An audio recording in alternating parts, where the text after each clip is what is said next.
Today we will be looking at the system from a payroll perspective. We will begin by running through the payroll process and then take a look at a couple different payroll reports that you might find helpful.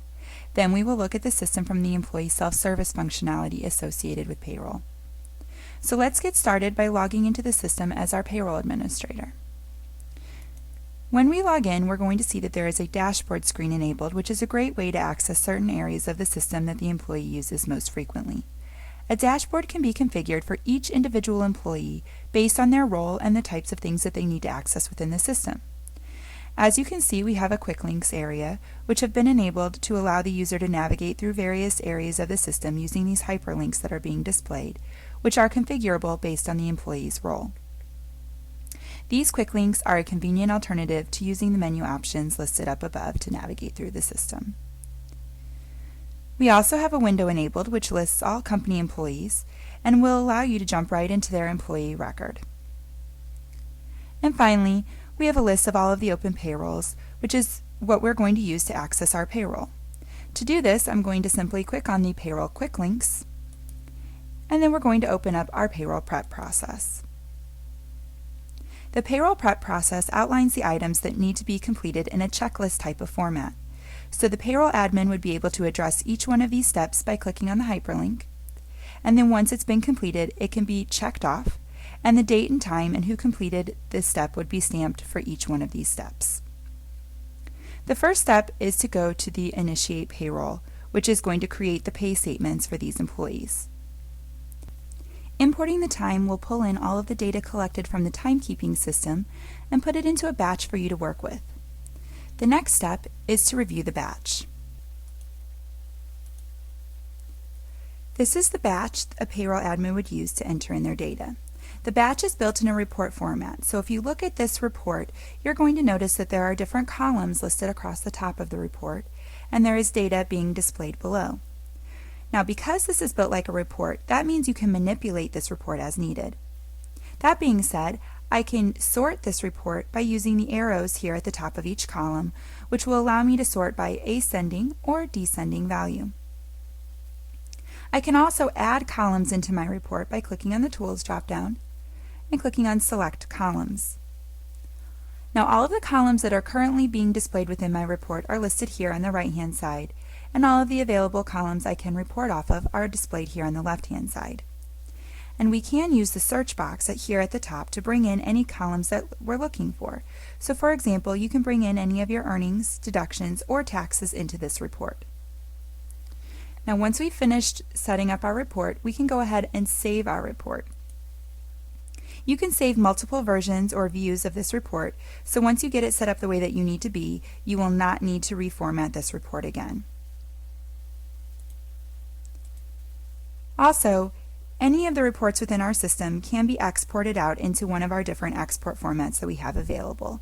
Those will include CSV, Excel, PDF, HTML, XML, and text. So now you're going to notice that I'm able to move around this grid using my keyboard, not my mouse. So all of my Excel hotkeys and shortcuts can be used here. In addition, when I rest on a cell, you'll notice the yellow window that appears. This will tell me what row and column I'm on so that I know exactly where I am within the grid at all times. And this comes in especially handy if you have many different columns across the top, or you're working with a large number of employees so that you don't get lost as you're moving through the grid. Now let's talk about how we can go about editing our batch. We have a concept of payroll alerts, which can be set up on a global or individual basis using effective dating. These alerts can even require a sign-off to ensure that nothing gets overlooked during the payroll process. A global alert might be set up to flag when an employee is being paid over a certain dollar amount, while an individual alert would be set up to remind a user of something that needs to be done on that particular payroll. From the batch, you can identify that there is a payroll alert here on the left-hand side of the screen when you can see the notepad icon. To view the alert, we'll simply click on the icon. And in this case, it was an individual alert that has been set up to remind the user to enter in a bonus for Paul. You'll notice that it does require sign-off. Without signing off on this alert, that means we will not be able to submit our payroll for finalization. So that being said, let's go ahead and sign off on this alert now, and then we'll enter in that bonus within the batch.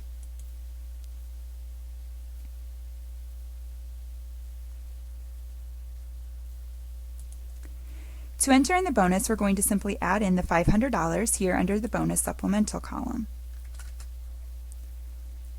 I'm going to go ahead and save and update my batch. And I do want to point out that we were able to keep the bonus on the same pay statement as the regular earnings, and the system is intuitive enough to know to tax the regular earnings at the regular tax rate, while it taxes the bonus at the supplemental rate, keeping everything on one check. Now, of course, if you wanted to, these could be separated into two separate checks by adding a new row right here, and then we would be able to select the appropriate pay statement type. As the batch is saved and updated, calculations are being applied in real time so we can review what the pay statements would look like for certain employees. We can also run our payroll reports, such as our payroll register, and other reports with no need for the traditional pre-process. If we wanted to take a look at Paul's pay statement, we can see this before the payroll has been processed. You will notice that the bonus that we just entered for Paul is now appearing here on the pay stub. So now we can go ahead and take a look at how the bonus will affect the taxes, or take a look at what their net pay will be. Under the Payroll Quick Links, we will be able to run some of the payroll reports as I had mentioned. First, let's take a look at the payroll register. Once again, the information that we're looking at here on the payroll register is pulling from the grid in its current payroll state. From this report, you have access to the employee's pay statement once again, and you will also have the ability to jump right into the employee's record to make any permanent changes to their payroll settings. If you needed to update a deduction or change a direct deposit, we could easily do that from here. When setting up a new direct deposit, you do have the ability to verify the routing number. This will search the database to determine if the routing number is valid and will provide the checks and balances for you immediately. Once those changes have been saved, then you can hit the previous screen button and it will take you back to your payroll register. The next report that I want to take a look at today is our General Ledger Summary. As I had shared earlier, we do have the ability to format this report by bringing in additional columns based on the accounting software that you are using. We also do have several different export formats, including Excel or QuickBooks. And the last report that I'd like to show you today is the Payroll Recap and Funding Report. Here we can see the payroll overview, which will include the number of paid employees, the employee payment information, which will include the total check amount and the total direct deposit amount as well. We can also take a look at the tax liabilities, any vendor liabilities, such as any garnishments, what your total responsibility will be, what your total cash requirements are.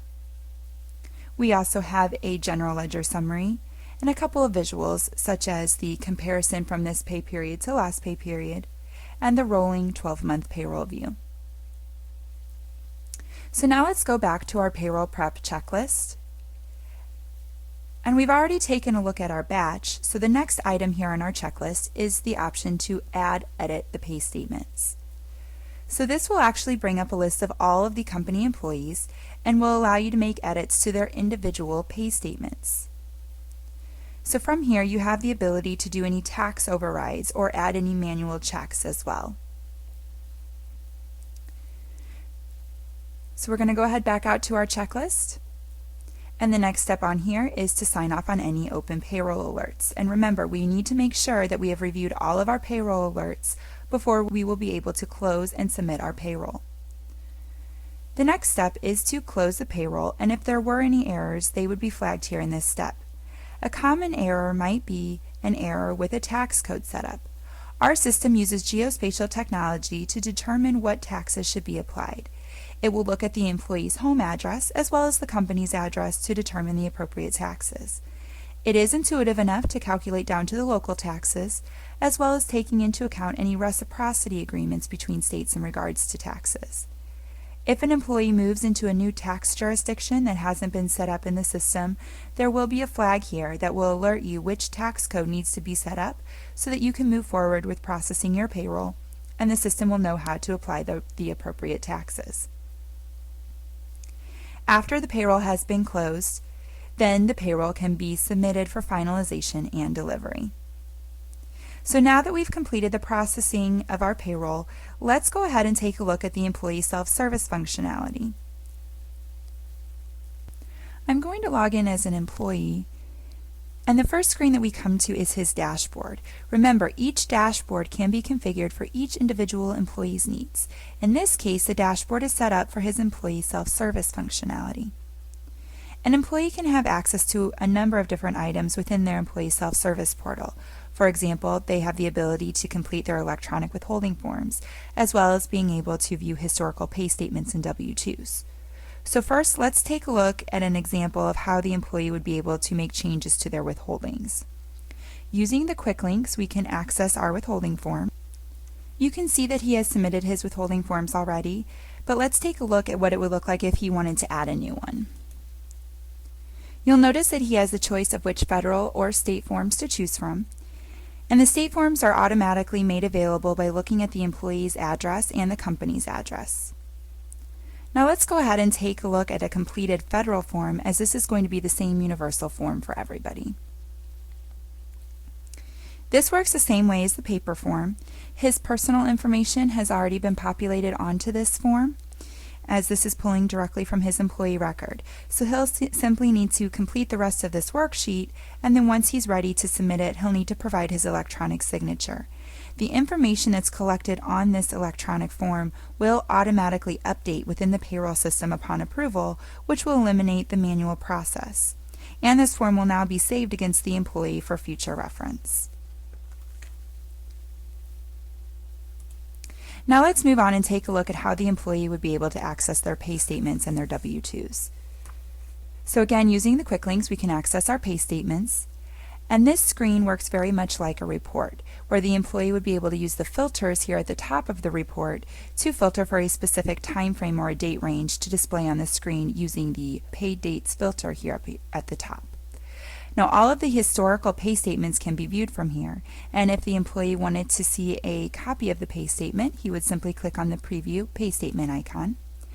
And here we will be able to see the pay statement along with a stub which will display his earnings, his taxes withheld, the company paid benefits, his accrual balances, and you can also make available global and/or individual messages to the employee. Also, he will have the ability to download a PDF version of this pay statement, where he would then have the option of printing or saving.